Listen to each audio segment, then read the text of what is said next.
Guys, আজকে আমরা লাটু ঘুরাবো কিভাবে এটা আজ আমরা শিখবো।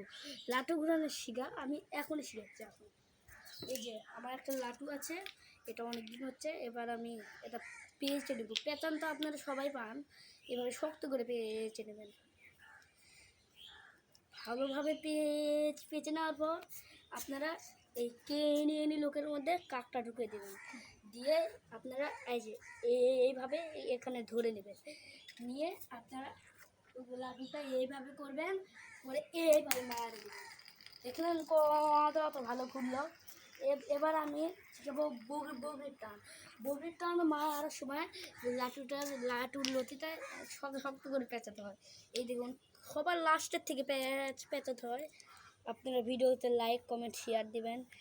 আল্লাহ দিতে সাবস্ক্রাইব করে দিবেন। এটা করার কথা আমি ভুলে গেছি। এবার দেখবেন আমার বগরির টান মারার প্রথমে এভাবে করে এভাবে দেখলে আমাদের যে মিস হয়ে গেল সবাই। এবার আমি এটা তো আমার ভুল হয়ে গেল, আমি আরেকবার ঘুরে দিয়ে দেখাবো আপনাদের। আমি শিখে দিবই। লাটুর লতিটা আমার একটু ঢিল হয়ে গেছে, তার জন্য খুলে গেছে। এবার আমি শক্ত করে পেঁচিয়ে নিলাম, নিয়ে এইভাবে ধরে এইভাবে ছেড়ে দিলাম। দেখলেন বগরির টান কত ভালো করলো। এবার আমি এটা নিয়ে নিলাম।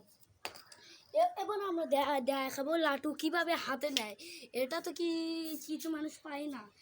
এবার আমরা দেখাচ্ছি লাটু কীভাবে হাতে নেয়। আপনারা দেখুন, লাটুটা প্রথমে আমি নর্মালভাবে পেঁচিয়ে নিলাম।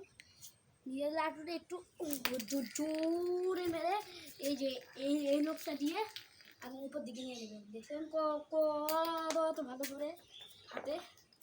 এবার আমরা দেখাবো চেল্লা। এটাই হচ্ছে লাস্ট ট্রিক্স। আমরা চেল্লা মারতে দেখাবো, দেখেই আমরা ভিডিওটা ছুঁয়ে দেবো। এবার আমরা চেল্লা মারতে দেখাচ্ছি। চেল্লা মারতে মারা লাগে এরকম করে ধরে আমরা দিক মারে পিছন দিকে আনা লাগে। এটা হচ্ছে চেল্লা মার। আপনারা ভিডিওটা হয়ে গেল। এবার ভিডিওতে লাইক সাবস্ক্রাইব শেয়ার আপনারা দিয়ে দিবেন। আল্লাহ হাফেজ। এবার ছুঁয়ে দেবেন।